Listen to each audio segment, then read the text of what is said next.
Moi, j'ai commencé l'entrepreneuriat étant en classe de troisième. Souvent, dans les après-midi libres, après les journées continues et tout, on allait à Décon, spécialement Satanapédi. Voilà.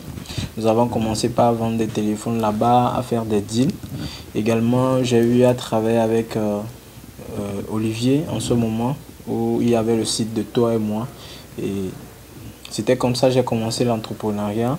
J'ai commencé par gagner petit à petit, mais il s'avère que à rêver grand, c'est prendre des risques.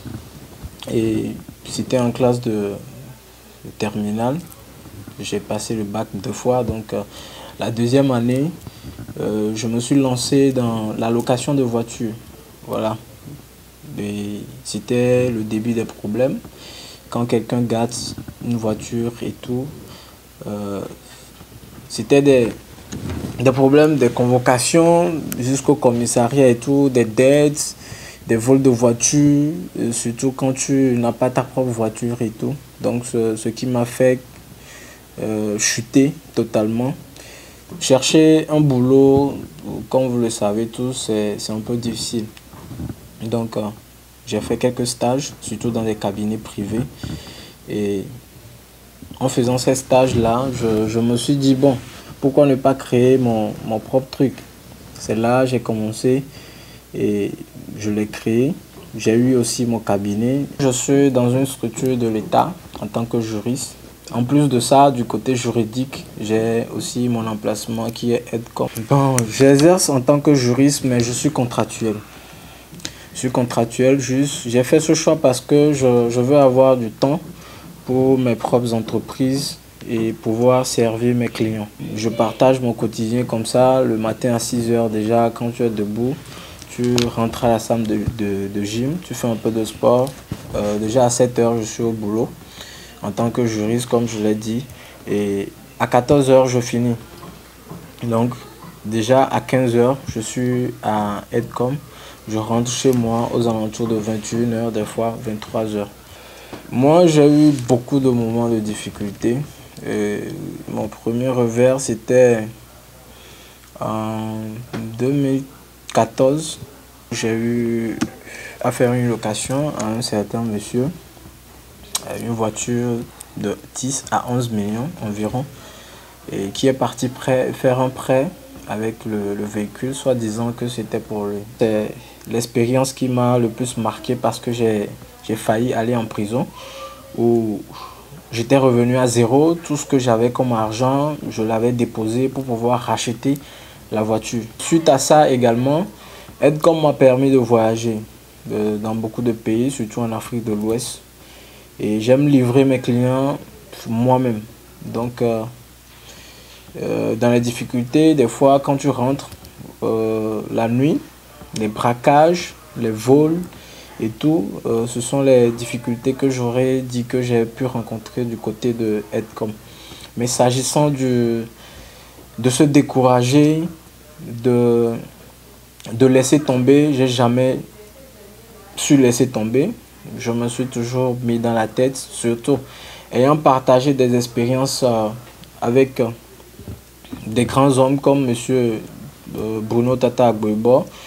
Et également, j'ai eu l'occasion de rencontrer Dangote. Ce que j'ai pu retenir dans ces phrases, c'est business before pleasure. Le travail avant le plaisir. Je me rappelle souvent de ces encouragements, de ces dits pour dire que bon, moi aussi je peux y arriver, je peux être le Dangote du Togo et pourquoi pas faire plus que lui. Donc c'est un peu ce qui me motive à pouvoir continuer malgré les hauts et les bas. Aujourd'hui, je peux dire que moi-même, j'ai mes petites voitures que je loue. C'est vrai que ce n'est pas en quantité, mais j'ai quand même quelques voitures que je loue et j'ai des contrats grâce à Edcom. On peut dire que je suis également mécène. Mécène du showbiz togolais. J'ai parrainé beaucoup d'artistes aussi au Togo. C'est vrai qu'on parle souvent d'ingratitude et autres, mais je ne pense pas qu'on va demander le nom de Roland Zoupoya à un artiste au Togo ici, il va dire qu'il ne connaît pas ce nom. Donc que ce soit les événements, les petits concerts. Je parle de petits concerts parce qu'il y a de plus grands concerts que ça.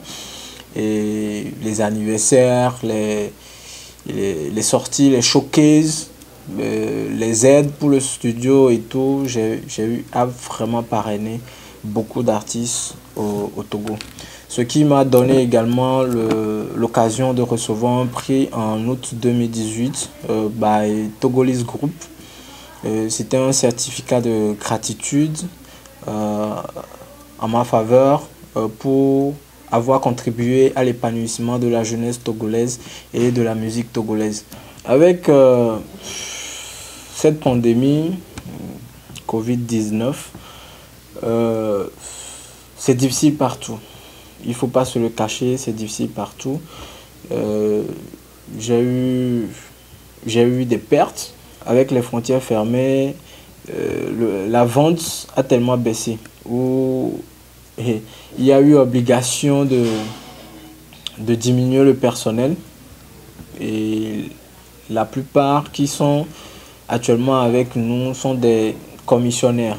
La Covid-19 a eu vraiment d'impact. Et souvent, en papotant avec les amis, les collègues, je dis souvent, après Dieu et l'argent, c'est la Covid-19. Mais nous avons su gérer, parlant du mental. La première des choses que je peux partager avec mes jeunes frères et sœurs du Togo et de l'Afrique et du monde, c'est avoir l'amour de ce qu'on veut faire. Vous voulez entreprendre, si c'est de l'eau, vous voulez vendre, il faut avoir l'amour de vendre de l'eau. C'est-à-dire, tout d'abord, ça doit être un plaisir pour vous de vendre l'eau. Et par après, malgré les difficultés que vous aurez, les moqueries, les découragements que vous aurez, vous devez vraiment avoir ce moral-là d'acier pour pouvoir continuer. Le succès ne vient jamais sans effort. L'encouragement que je peux vous donner, c'est de toujours continuer malgré les difficultés et surtout avoir l'amour de la chose, ce qu'on fait. Entreprendre, ce n'est pas se lever tôt et dormir tard. C'est vrai, il faut bosser, mais ce n'est pas se lever tôt et dormir tard. C'est se lever tôt dans la tête. Voilà, c'est pas se lever. Tu peux te lever tôt au petit matin et rester à la maison jusqu'à dormir ou bien circuler. Vous n'allez pas trouver de l'argent. Mais quand vous vous levez très bien dans la tête, vous avez un mental d'acier, vous pouvez essayer dans beaucoup de choses et surtout aimer la chose et continuer.